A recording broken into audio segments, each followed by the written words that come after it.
What's up, yo? I got myself a knife sitting on the table here. This is a Kizer. This is a ZipSlip. The original versions of these, I do believe, are in N690 steel. This one, however, is in CPM-4V. Hooray! So I have another knife from Kizer in 4V. The other one being, let's see if I can't grab it out super quick here. Quicker, hurry, hurry, Jerry, hurry. We got the, Feist with the rich light handles. So this one is using Micarta, and the Micarta on this I like quite a bit. Reminds me,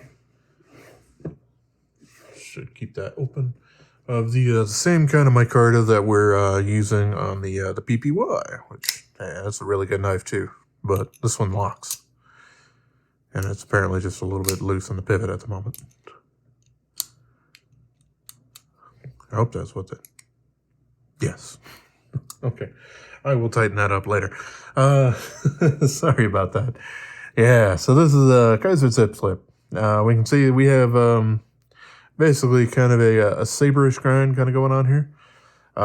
This CPM-4V, I have reprofiled it to 15 degrees behind the edge. A lot like I ended up doing with the Kizer Feist here. This one didn't fight me quite as much. It still took a lot of effort, yes, but many hours less than the Feist ended up doing, so that's definitely great for my productivity doing other things.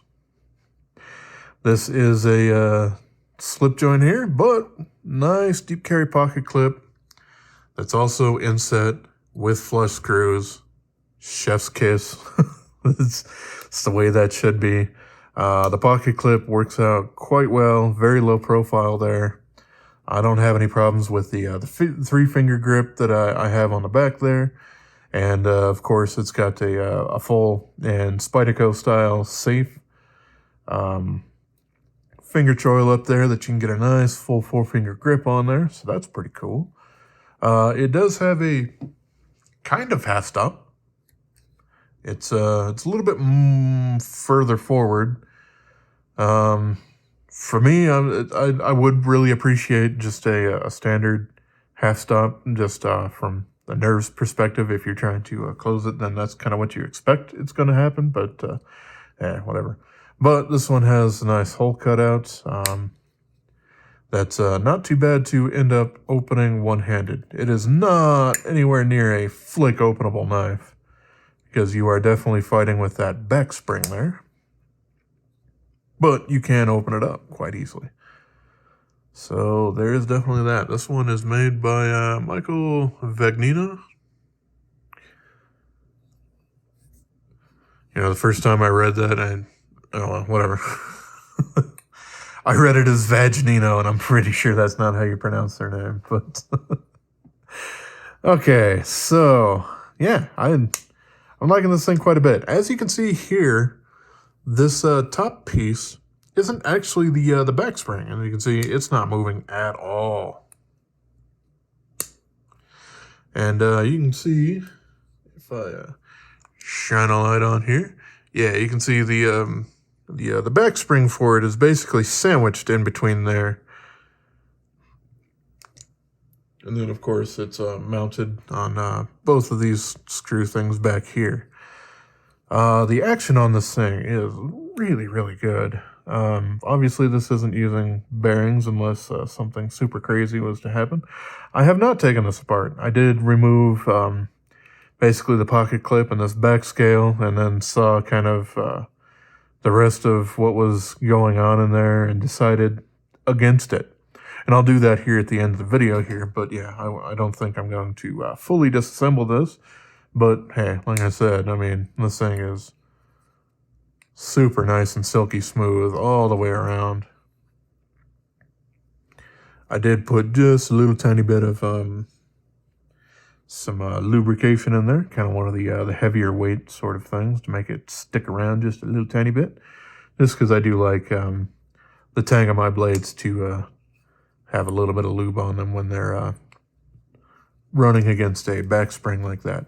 But yeah, let's see. Let's get some measurements done. Let's start with a blade thickness here. And very easily contestable under under 3 inches for sure. Basically 2.8 or so inches. And obviously you're going to have a bit less cutting length there because that does include basically probably about a 1/2 inch or so of finger choil there. That ends up coming to basically around 72 millimeters there.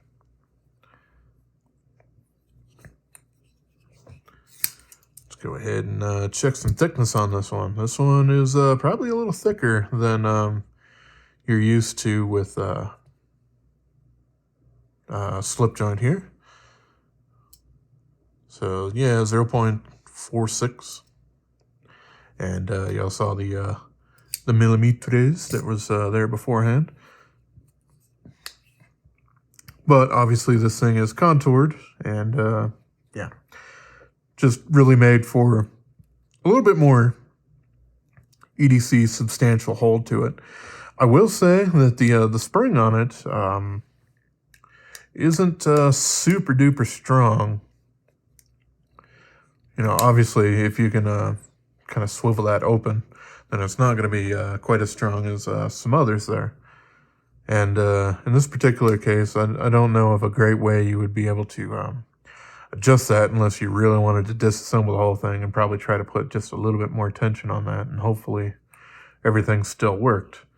But, you know, the only time I can really think that that would be a problem is if you are choked up using the finger choil and you have your thumb on there, because, yeah, that'll just wiggle on you just no matter what. Obviously, it's not going to come closed on you because you have that nice, safe Spyderco-like finger choil going on there. But, yeah, it doesn't really make me happy when they wiggle so easily there. But if you are just holding it back there in the standard grip, then your thumb isn't on there, works out super great. And if you are using that finger choil, you know, probably using the hammer grip, this is probably going to be just a little bit better for you overall. But yes, I really do like this thing quite a bit. It's a little thicker behind the edge than some others, but yeah, I've definitely thinned that thing out to 15 degrees. So that's definitely a bit slicier now. Here's some phone book paper. Oh yeah, I did a pretty darn decent job on that edge. Okay, I'll stop marveling at my own work. Yeah, let's see. I haven't done the weight on this, so I will go ahead and do that.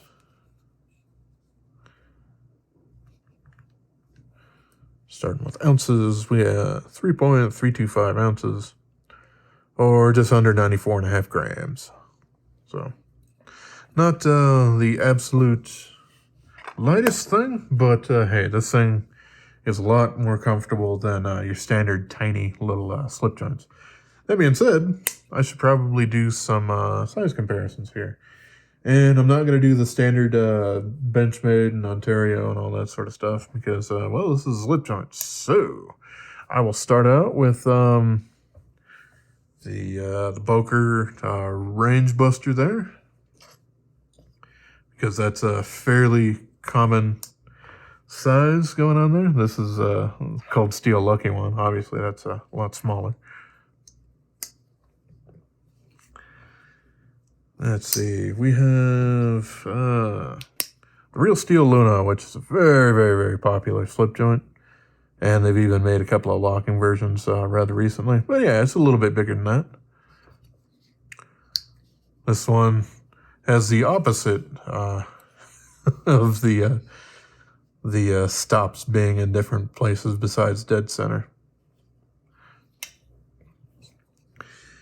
And, well, I will go ahead and do that because, well, I do cover a lot of Tucson's on my channel. So here's the TS-123, one of my absolute favorites from Tucson as far as that goes. And then here's also the, I don't remember the number on this one, 187 Fangtooth. This is a Mazwan Mokhtar design. And yeah, both of these guys are just a little bit larger, but not by very much. So.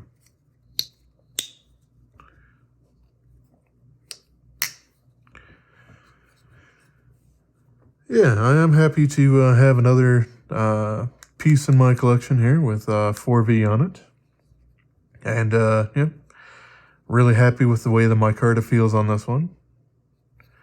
I do kind of wish the spring was just a little bit more tension, and I wouldn't mind having it be just a little bit better in the blade geometry for doing some slicing things, because, well, this is a slip joint.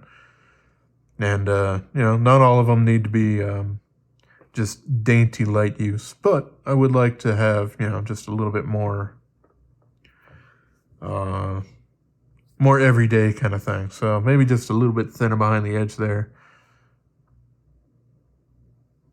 Yeah, obviously that design still has that kind of saber grind on there instead of a full flat, but yeah, that's just kind of how it is.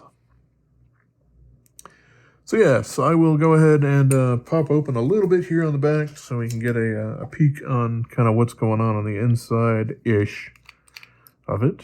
But yeah, here's the pocket clip. Let's see, we got that nice and slotted out there. I'd like to see him do a little slot sort of thing going on the front. It would be interesting to see them basically do a slot there and then have those flush screws, but instead of having steel or something like that, just use another little piece of micarta or something like that. I wouldn't mind something like that. Sounds probably like a giant pain in the ass from a manufacturing standpoint, though, so I can definitely understand why they didn't. But a man can dream.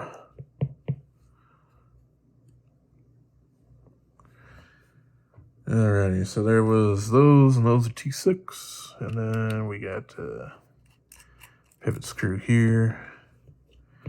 And yes, from there we can see inside here, and we have a couple of barrels, spacer things out here. And we also have a couple of pins up here. And those were the reasons why I didn't really want to yank this steel scale off or anything like that. I can see just barely, which means the camera may or may not end up picking that up. But yeah, they are using phosphor bronze washers on there. There we go. You can kind of see that gold kind of glow coming out of there. So yeah, that's definitely helpful there. But yeah, a lot of times with slip joints, if they're not super crazy done with their back springs, I do like to open them up and kind of polish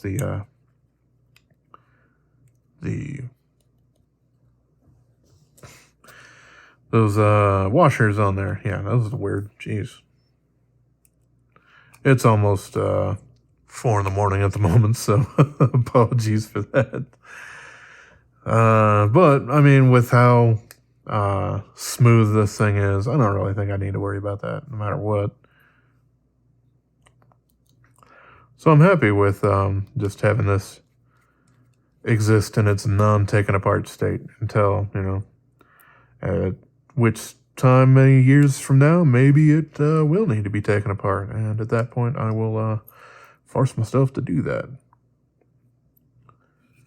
This pocket clip is a little bit fiddly because the screws aren't super long on there. So when you end up setting them in, a lot of times, yeah, it'll knock itself over. Just makes it a little more difficult to get those clips started, or those screws started in there. But it's not bad. Need to add a little bit of force because the bottom of that actually comes up a little bit, but once I did that, yeah, it grabbed just fine.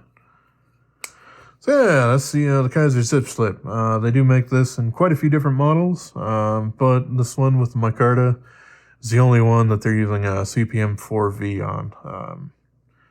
on. Their normal version of it, I think, is usually using N690, and I could be wrong, but I do think I remember seeing a titanium handled version that was probably using S35VN. But alrighty, yep, that's a fun little look at a slip joint, which is something fun that I don't get an enormous amount of them these days, and they do kind of require something a little extra and special for me to go out of my way for them, but this definitely met my criteria. So Alrighty, as always, I appreciate y'all for watching. Have yourself a wonderful rest of your day, yo.